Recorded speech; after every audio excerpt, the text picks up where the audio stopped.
Hi there, I've been on NixOS for about 9 months now, 6 of which have been exclusive. I was doing a dual boot before, and now I'm exclusively on NixOS here. It is the most challenging yet rewarding thing I've done system-wise for the last few years, and it has a very steep learning curve, if I'm being honest, but it is very rewarding. So what is NixOS? It is a declarative and reproducible OS. That would be my simplest and easiest way to explain it. I know it's not the most technical, but I'm not the most technical guy out there. I'm not a Linux expert. I've been around the block a few times, mostly on servers, and when I was on Windows I was using WSL. So here's a quick explanation. If I would like to download an app or a package, I would do sudo apt install and then put in your password, and voila. If you're on any other like Debian system or any other, like even if you're using Arch, you just do sudo pacman or whatever it is you're using. But on NixOS that doesn't work. So what you have to do is you have to make change on a configuration.nix file like this one here. You would put it in your package that you want to install. And there are two different places for putting in a package. You can put it in as a system package or as a user specific. So in this case, this is would be put under this place here. So after that, you do a sudo NixOS rebuild, and after that, your new package should be installed on your system. I didn't add anything new, so I don't expect any changes to be made. Another thing that I like about NixOS is the ability to get a shell environment. So I can, for example, I don't have NeoFetch installed in my system over here, but I can do nix shell NeoFetch, and I would be able to have it in this file. If I can type, that is, I would be able to have it. And if I exit the shell, I can show you that NeoFetch is not installed still in my system. So on top of this, the real game changer for me was discovering Flakes and Home-Manager. I'll leave Home-Manager for a little bit. So what Flakes is you have a flakes.nix file here, and it can define everything your project needs to build and run.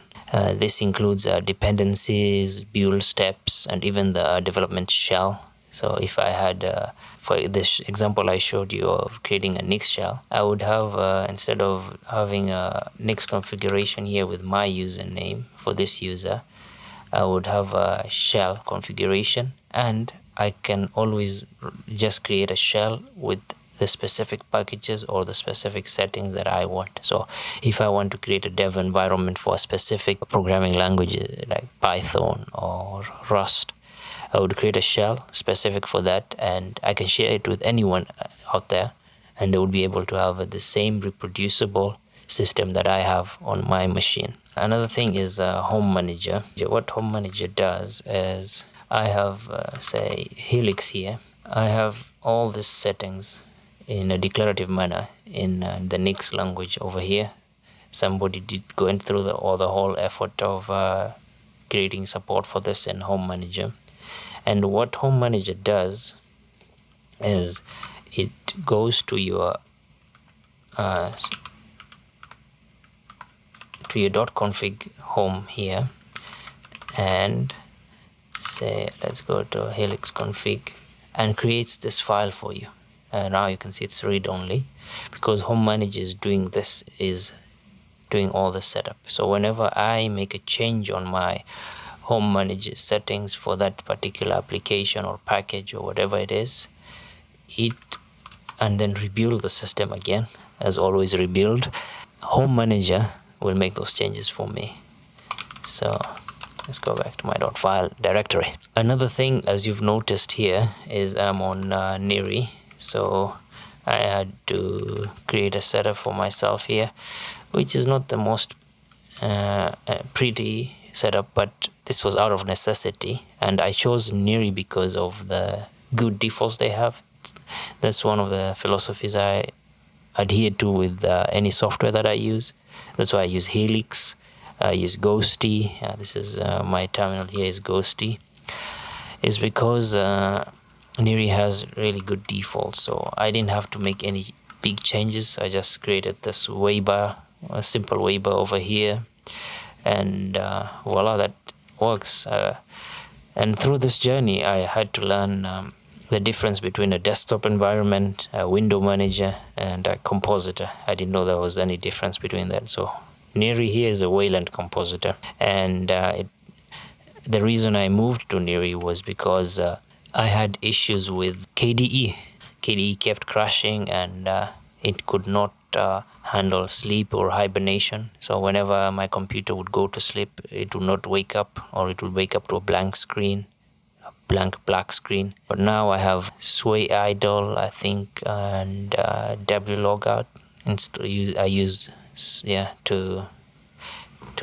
for sleep and hibernation, and I've not had any issues. Only one time out of maybe the months I've been using Niri now, only once did it ever crash, and I don't know what the issue was. I never checked the logs because it was not a big deal for me. It's not all sunshine and rainbows. There are still some quirks. For example, every time I make a change to my Niri config, I have to run Home-Manager switch. Similar to making any change to your NixOS config, you have to do a NixOS rebuild, but that's fine. It's something that it's a trade-off that I can accept with trying to have a reproducible system here, because I just have everything in a Git repository, and anytime I have a new machine, I can clone the repository and rebuild from there, and I'd have the exact same system I do have here.